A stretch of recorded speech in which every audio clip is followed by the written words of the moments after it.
Hi, I'm Doug Donnelly for Cecil TV. With 3 weeks to go, approximately, till one of the most anticipated election days in memory, we felt it's a good time to go over some of the details of voting that some voters may find confusing or that they may be concerned about.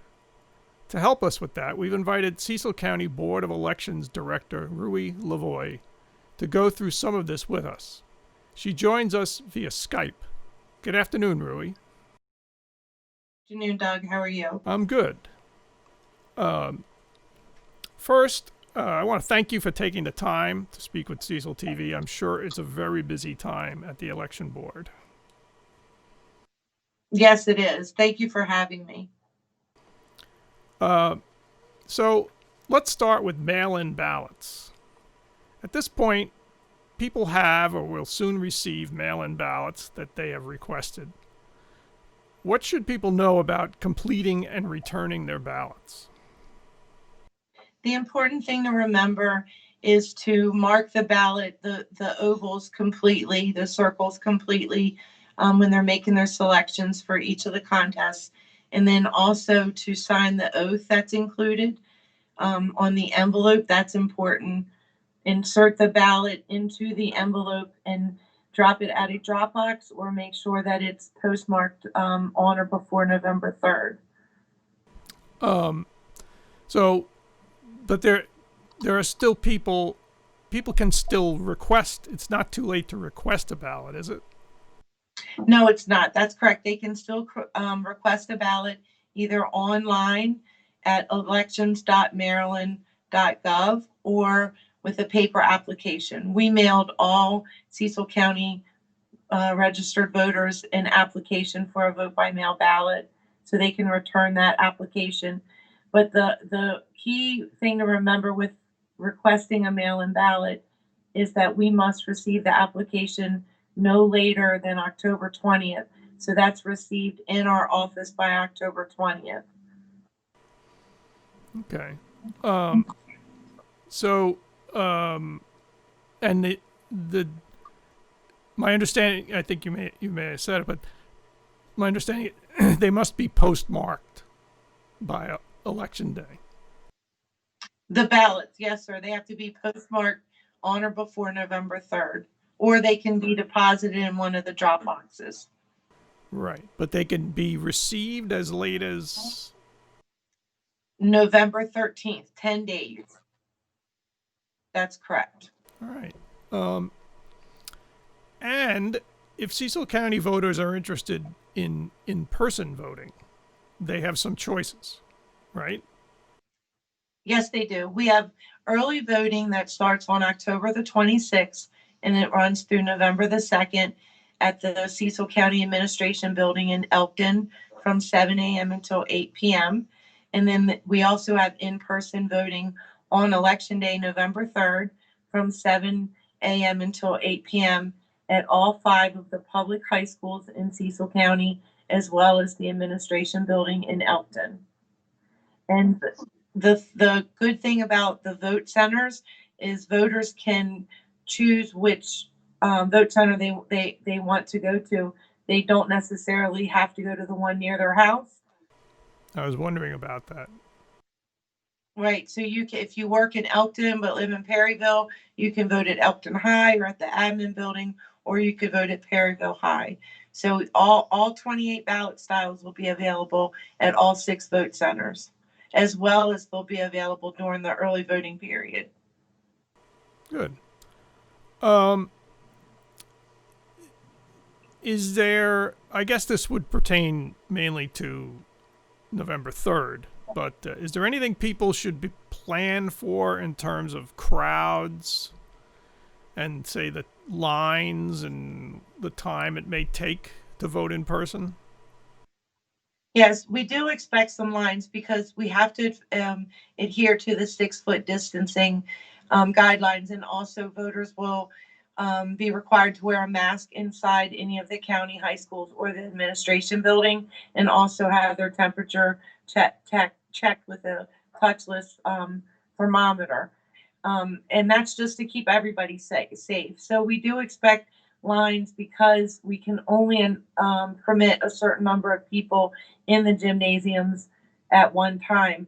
One of the reasons that they picked high schools is because high school gymnasiums are so large, and we can implement the 6 foot social distancing.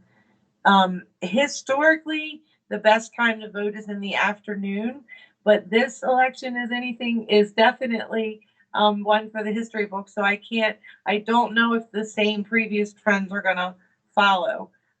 But they say the best time to vote is between about 10 and 2 during the day. And usually it's busier in the morning and then again in the evening.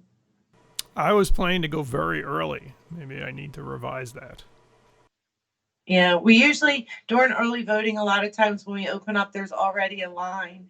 Um, so we'll see what happens. We do expect a lot of people to come out and vote in person, which is perfectly fine. And we're gearing up now, preparing the equipment so that we can have as much equipment and as many people at each site to help the voters as possible. And there was, I mean, people were concerned that there was going to be a shortage of election judges, but I had read that you have all you need. Yes.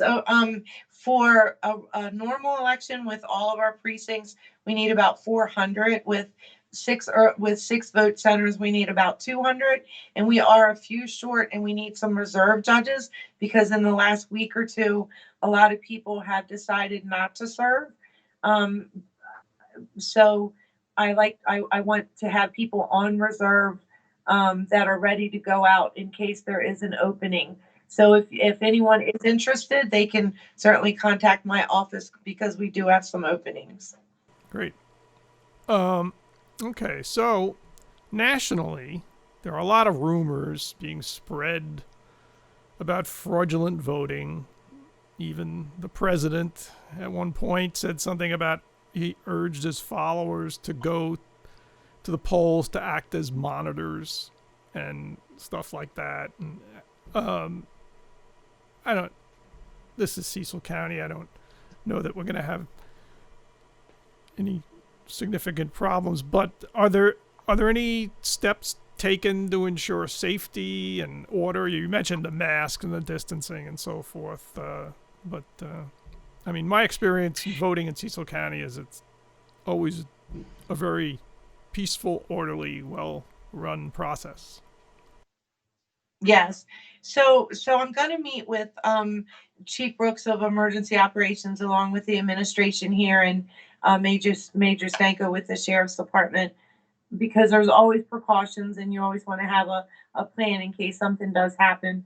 As far as people coming to watch voters, that we will enforce the 100-foot no electioneering zone around every vote center and around all the ballot boxes.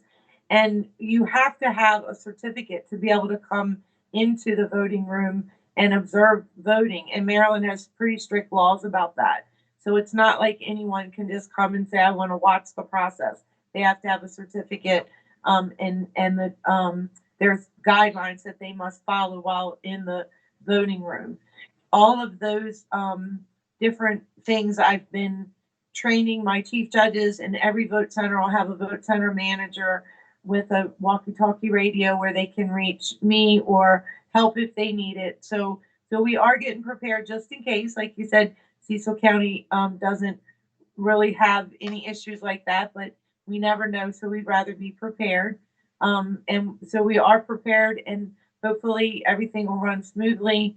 And our main goal is just to do what we can so that every citizen in Cecil County is afforded the opportunity to vote. Great. It's good to know. And finally, once votes are cast, how long will it take before the results in Cecil County are known? So my hope is, okay, because of COVID, they've changed the canvassing guidelines. Canvassing is when we open and cast and count the vote by mail ballots and the provisional ballots. My schedule is I'm going to start those on October 19th. Depending on how many I've received in will depend on how many days after the 19th we canvass until early voting begins. All of the results are going to be embargoed until 8 p.m. on November 3rd.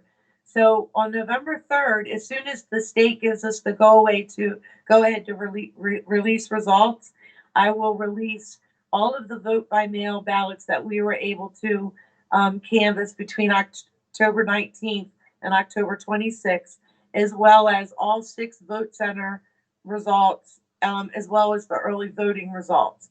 So there'll be pretty many results on November 3rd in the evening. Whatever mail-in ballots I have left, we will start canvassing again 2 days after the election and then certify on November 13th. Great. Well, we all have our various fingers crossed Right, for that it all comes off as well as it should. Well, thank you, Ruie, and thanks for taking the time to speak with us. And you're very welcome. Good luck, and you probably don't need it. You're well prepared. Thank you very much. You're very welcome. Thank you.